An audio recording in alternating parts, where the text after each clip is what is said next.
साल 2011 जब एक नेता लेफ्ट के 35 साल के शासन को सत्ता से उखाड़ फेंकती है और एक धमाकेदार जीत के साथ सत्ता में आगाज करती है, पर उस नेता पे वही सब आरोप लग रहे हैं जिसके खिलाफ वो चुनाव जीत के आई थी सत्ता में। मैं बात कर रहा हूँ बंगाल के मुख्यमंत्री ममता बनर्जी के, जिन पे फिलहाल आरोप लग रहा है कि इनकी सरकार गुंडों की सरकार है और भ्रष्टाचार के सहारे ये अपना एक साम्राज्य फैलाए हुई है। जी हाँ, बीजेपी लगातार ममता बनर्जी पे यही सब कह के हमलावर हो रही है। इस साल बंगाल में विधानसभा चुनाव है। देखना यह है कि बंगाल का चुनाव में ममता बनर्जी जीत की हैट्रिक लगा पाती हैं या नहीं, या बीजेपी सत्ता परिवर्तन कर पाती है। इस बार का बंगाल का विधानसभा का चुनाव कई मायनों में अहम है। वहाँ देखने को मिल रहा है कि एक क्षेत्रीय पार्टी और एक राष्ट्रीय पार्टी में किस तरह का टक्कर है। तो हम लोग इस वीडियो में इसी पे चर्चा करेंगे कि ओपिनियन पोल क्या कह रहे हैं। जितने भी ओपिनियन पोल आए हैं उस हिसाब से किसके सर पे सत्ता का ताज सजता है। तो मैं ऋषभ और आप देख रहे हैं डेली समाचार। आप लोग इस वीडियो पे अपनी राय जरूर दें और वीडियो के संदर्भ में कोई सुझाव हो तो कमेंट बॉक्स में जरूर बताएं। आपको बता दूं कि अभी तक बंगाल विधानसभा चुनाव के डेट नहीं फाइनल हुए हैं, पर कहा जा रहा है कि चुनाव मई जून के महीने में होंगे। 15 फरवरी के बाद ये निश्चित हो जाएगा कि आखिर कब चुनाव होने हैं। इस साल 5 राज्यों में चुनाव होने हैं, जिसमें सभी की निगाहें बंगाल चुनाव पे लगी हैं, जहां एक क्षेत्रीय पार्टी और राष्ट्रीय पार्टी की टक्कर देखने को मिल रही है। दोनों पार्टियां अभी से ही चुनाव की तैयारी में लग गई हैं। आपने देखा ही होगा कि कई दिनों से जेपी नड्डा, जो कि बीजेपी के राष्ट्रीय अध्यक्ष हैं, अमित शाह, प्रधानमंत्री मोदी कई सारी रैलियां कर चुके हैं। तो उधर पश्चिम बंगाल की मुख्यमंत्री ममता बनर्जी ने भी चुनाव की कमान खुद संभाली है और कई जिलों में उनकी रैली लगातार चल रही है। आपको बताना चाहूँगा कि टीएमसी के लिए एक झटका ये सब भी आ रहा है कि कई सारे टीएमसी के नेता बीजेपी में शामिल हो रहे हैं।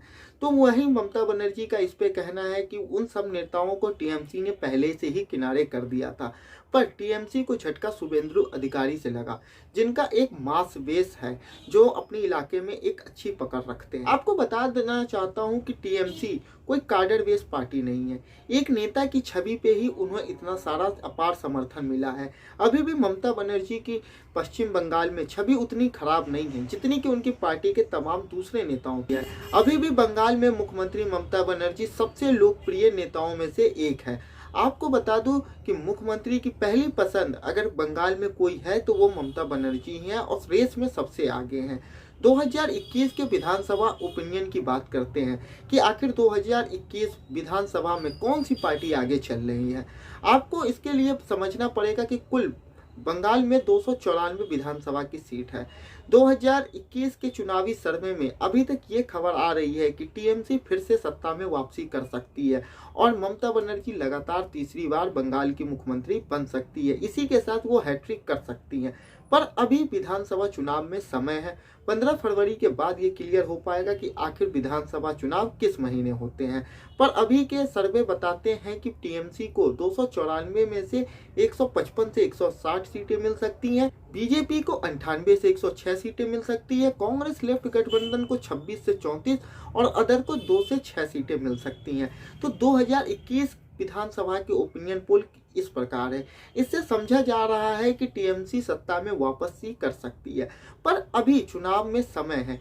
चुनाव में किसी भी समय कुछ भी बदल जा सकता है और जिस तरह से इस बार बीजेपी आक्रामक है वो देखा ही जा रहा है कि गृह मंत्री से लेकर प्रधानमंत्री, बीजेपी के राष्ट्रीय अध्यक्ष, पार्टी का हर एक नेता बंगाल में लगा हुआ है। वहीं टीएमसी को मुश्किलें बढ़ रही हैं टीएमसी के बागी नेताओं से, जिनका डेली किसी न किसी टीएमसी के बागी नेता का इस्तीफा सभी के सामने आ रहा है। देखने वाली बात यह होगी कि क्षेत्रीय पार्टी और राष्ट्रीय पार्टी में टक्कर किस तरह होता है।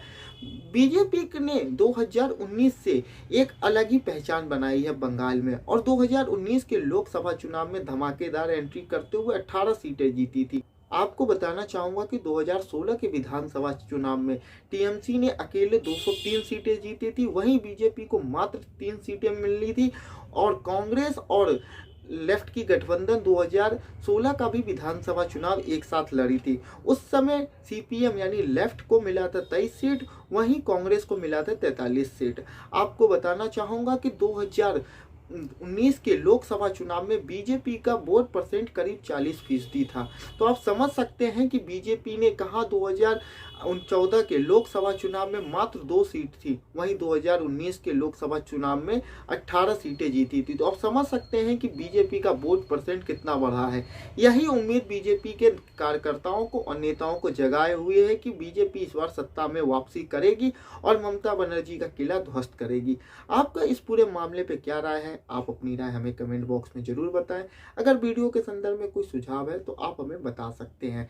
इस चैनल पे आप बंगाल चुनाव से जुड़े डेली आपको अपडेट मिलता रहेगा, तो आप लोग इस चैनल को सब्सक्राइब कर लें, वीडियो को लाइक और शेयर करें। वीडियो देखने के लिए